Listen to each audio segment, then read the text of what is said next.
Success वाली channel पर एक बार पुनः आपका स्वागत है। आज हम उन विद्यार्थियों के लिए आए हैं जो पहली बार कोचिंग करने जा रहे हैं, या ऐसे विद्यार्थी जो पिछले किसी कोचिंग में गए और वो वहाँ से संतुष्ट नहीं रहे। तो हम यह बताने की कोशिश करेंगे कि आप जब पहली बार किसी संस्था में सब्सक्रिप्शन लेने जाएं, किसी संस्था में एडमिशन कराने जाएं अपना, तो आपको क्या ध्यान रखना चाहिए। चूंकि इसमें बहुत सारे विद्यार्थी ऐसे होंगे जिन्होंने कभी पॉलिटी नहीं पढ़ा होगा, कभी ज्योग्राफी नहीं पढ़ा होगा, कभी हिस्ट्री नहीं पढ़ा होगा, या पढ़ा होगा तो एमसीक्यू मॉडल में कैसे क्वेश्चंस आते हैं उनके बारे में उनको जानकारी नहीं होगी। तो इसी बात पर हम लोग चर्चा करते हैं। नंबर 1, यदि आप कोचिंग में जाते हैं, जैसे आप अपने लिए कपड़ा खरीदने जाते हैं, उसको पैसा देते हैं और कपड़े को इधर उधर देखते हैं, नापते हैं, पहनते हैं, चेक करते हैं, तब आप सेटिस्फाइड होते हैं, तब आप जो है अपना कपड़ा खरीदते हैं। ठीक उसी प्रकार आपका ये फ्यूचर का सवाल है। आपको कोचिंग ज्वाइन करते समय भी इन्हीं सब बातों का ध्यान रखना होगा। नंबर 1, टीचर की योग्यता क्या होनी चाहिए। टीचर की कोई योग्यता नहीं होती है। यह आवश्यक नहीं है कि वह नौकरी में है तो बहुत अच्छा पढ़ा रहा है, यह भी आवश्यक नहीं है वो कुछ नहीं करता हो तो बहुत बेकार पढ़ा रहा है। टीचर की मात्र एक योग्यता होनी चाहिए कि वो एक अच्छा कम्युनिकेटर हो, एक अच्छा संप्रेषण, उसको अपनी भाषा को प्रेषित करने का और आपके दिल तक और दिमाग तक उतारने की उसके अंदर क्षमता होनी चाहिए। जैसे कि हम कहें आपसे कि आपको टीचर पढ़ा रहा है, तो आप, छोटा सा टॉपिक है, राष्ट्रपति की परामर्श शक्ति, ये आपको पढ़ा रहा है टीचर।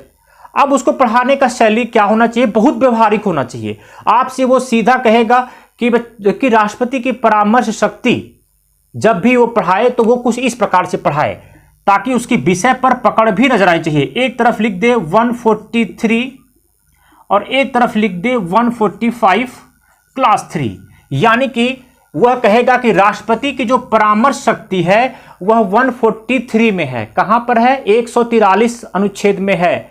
लेकिन राष्ट्रपति परामर्श किससे मांगेगा? तो आप कहेंगे कि वह सुप्रीम कोर्ट से मांगेगा। क्लियर? अब यहीं पर उसको एक तुलनात्मक अध्ययन भी करा देना चाहिए कि 145(5)(3) दो बात करता है।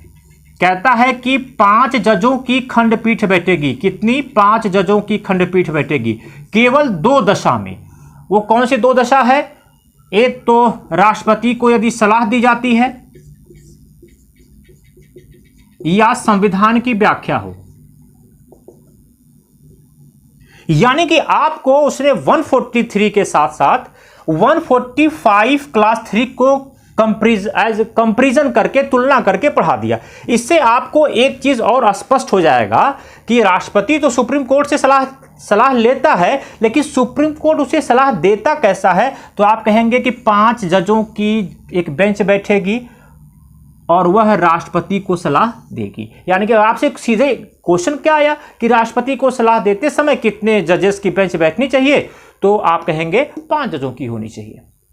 तो इस प्रकार से एक अच्छा कम्युनिकेटर हो जो आपको तुलनात्मक पढ़ाए। एक चैप्टर अगर कोई पढ़ा रहा है, अगर उसी से रिलेटेड कोई चैप्टर नंबर 10 है तो उसी समय चैप्टर नंबर 10 को आपके चैप्टर से कोरिलेट कर दे। इसी को टीचर कहते हैं। ये नहीं कि केवल वही तक पढ़ाए जो एक चैप्टर में लिखा है, तो वो तो आप तो किसी का मतलब कि कोई बुक्स में ही पढ़ लेंगे कि जहां लिखा रहेगा वहां आप पढ़ लेंगे।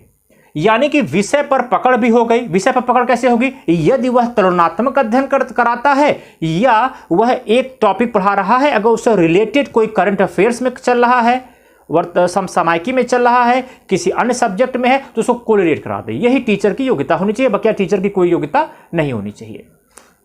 अब क्लास नोट्स और कोचिंग नोट्स में क्या बेहतर हो?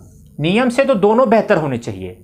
नियम से क्लास नोट्स और कोचिंग के नोट्स दोनों बेहतर होने चाहिए, लेकिन अगर हम तुलनात्मक अध्ययन करें तो आपका क्लास नोट्स जबरदस्त होना चाहिए। क्योंकि इसी क्लास नोट्स के लिए आप कोचिंग में एडमिशन लिए हैं। आपको अगर इस प्रिंटिंग मटेरियल पर ही आपको लेना होगा तो आपके साथ मार्केट में बहुत सारे ऑप्शन हैं। आप मार्केट में जाएंगे, जो भी पैसा देंगे उसमें हजारों मटेरियल आपके सामने रख दिया जाएगा। लेकिन जब भी आप जाते हैं, एक कॉन्सेप्ट समझने के लिए जाते हैं, एक क्लास नोट्स बनाने जाते हैं, यानी कि आपका सबसे ज्यादा फोकस उस कोचिंग का क्लास नोट्स को देखिए कि टीचर का क्लास नोट्स कैसा है, क्या वो पढ़ाते समय तुलनात्मक अध्ययन करा रहा है कि नहीं, बातों को बेहतरीन ढंग से समझा रहा है कि नहीं। और तीसरा जो सबसे महत्वपूर्ण है कि वो मनी क्या है, आपका फीस क्या होनी चाहिए। तो फीस एक नॉर्मल फीस होनी चाहिए, जो भी हो। पेटोड का ऑनलाइन कोचिंगें चलती हैं। तो अगर आप किसी भी कोचिंग के लिए जा रहे हैं तो आपको इन चीज़ों पर विशेष फोकस रहना चाहिए कि टीचर कम्युनिकेटर हो, टीचर का क्लास नोट्स दमदार हो, टीचर विषयों को अगर आवश्यक पढ़ रही है तो तुलनात्मक पढ़ाए। यदि टीचर पहले चैप्टर को 10वें चैप्टर में अगर कोई उससे संबंधित कोई है तो उसको कोरिलेट करे। बस यही मैं बताना चाहता था। नमस्कार, धन्यवाद, वंदे मातरम, भारत माता की जय।